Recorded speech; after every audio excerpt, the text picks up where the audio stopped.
Olá pessoal, tudo na paz? Irmão Alex aqui para dar continuidade nos estudos bíblicos. Que o Altíssimo possa estar nos abençoando poderosamente, beleza? Nós estamos dando uma olhada nesse livro aqui, traz umas informações muito importantes para o conhecimento histórico e o nome do livro é Teologia Sistemática Histórica, né, que relata a história, filosófica. Esse problema não gosto de filosofia, é problema para a fé, hein, pessoal? Uma introdução à teologia cristã. Esse é o vídeo parte 2, né? E traz um conteúdo muito importante, né? De repente você pensa de alguma forma em determinado tema, em determinada questão e sempre tem um início. Alguém começou a ensinar sobre isso, né? E o nosso objetivo é isso, é conhecer a história e ver o que está acontecendo de fato, né? E a questão de hoje é a crítica iluminista em relação à teologia cristã, questões específicas, né? Então, se por acaso você querer receber as mensagens, manda um oi para o 61 991 19 24 21, Irmão Alex. O que nós vamos ler hoje é o conceito de revelação, né? Uma das críticas, o conceito de revelação. O conceito de revelação era de importância central para a teologia cristã tradicional. Embora muitos dos teólogos cristãos, como Tomás de Aquino e João Calvino, por exemplo, admitissem a possibilidade da revelação natural de Deus, insistia também no fato de que isso necessitava ser completado por uma revelação divina sobrenatural, como a que se verifica nas Escrituras. Interessante, pessoal, lembrar que esse movimento iluminismo, eles não acreditavam no sobrenatural, né? Se por acaso você tem um pensamento que você não acredita no sobrenatural, você provavelmente é uma filha aqui dos ensinamentos, ou filho, né, dos ensinamentos do iluminismo. O iluminismo insistiu ao desenvolvimento de uma atitude cada vez mais crítica em relação à ideia da revelação sobrenatural. Em parte, isso era devido também ao menosprezo que o iluminismo demonstrava em relação à história. Eles não acreditavam. Estava lá na história, eles não acreditavam. O iluminismo veio para isso.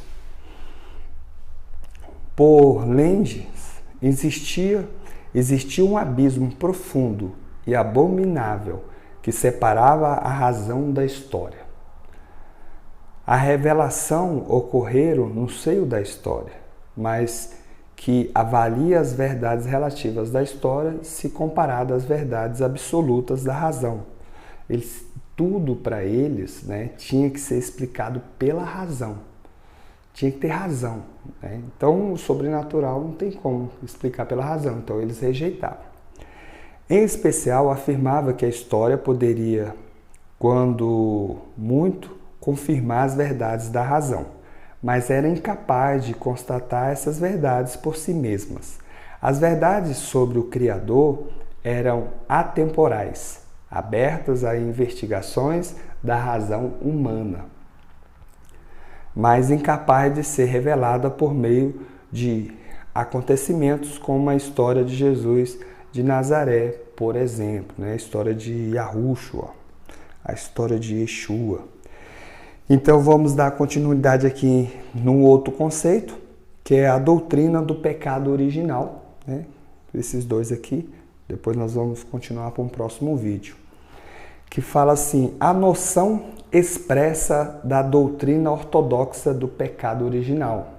Então esses aqui, conceito de revelação, né, essa doutrina do pecado original, são doutrinas da igreja cristã, né, ortodoxa, que eles defendem e que eles guardam, que eles têm ela, que estão nos escritos, né, eles conseguiram extrair dos escritos aí, que nós conhecemos como Bíblia. Então vamos lá. A noção expressa da doutrina ortodoxa do pecado original de que a natureza humana, em certo sentido, imperfeita e corrompida, sofria forte oposição do movimento iluminista. Voltaire e Jacques Rousseau criticaram essa doutrina, alegando que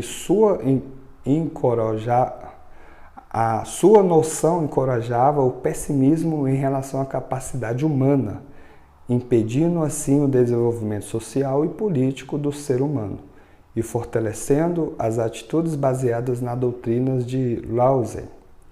Os intelectuais iluministas alemães, interessante que muitos desses movimentos surgiram na Alemanha, tendiam a criticar a doutrina do pecado original, em razão de suas raízes históricas calcadas no pensamento de Agostinho de Hipona,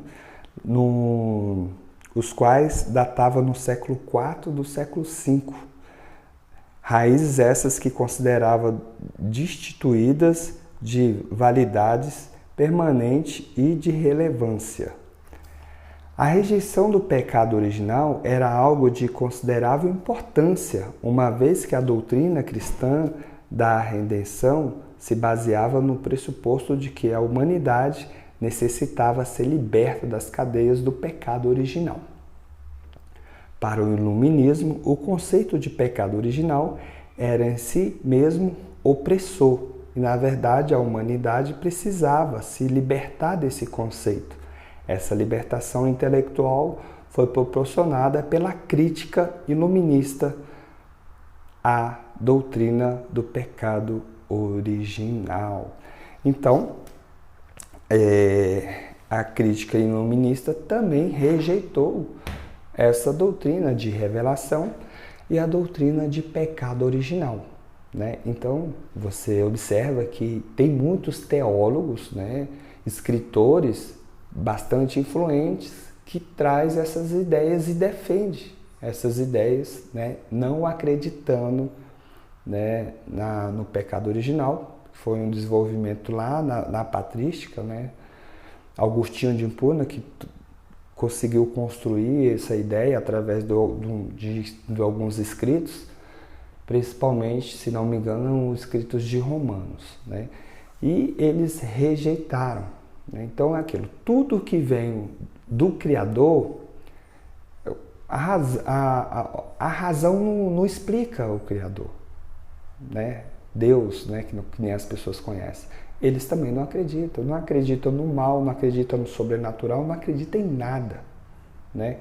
Então, e tem teólogos que são, né, iluministas, que surgiu do iluminismo e estão aí para poder estar, de toda forma, destruindo, né, o pensamento cristão, que é algo, ao meu ver, não estou falando da igreja, estou falando o conceito de cristão, o que Cristo ensinou, o que o Messias ensinou, né, que muitas coisas foram desenvolvidas pela igreja histórica. Tem os pontos positivos? Tem os pontos negativos? Tem também. Mas nós temos que sempre pegar e conseguir separar ali as coisas positivas e seguir, né? Que é o eterno, que é família, né? Que é buscar seguir princípios que venha trazer uma mente sadia para nós, né? Porque nós devemos viver em concordância com os ensinamentos históricos bíblicos, beleza? Então tá aí, até o próximo vídeo, que o Altíssimo possa estar nos abençoando. Um abraço do irmão Alex.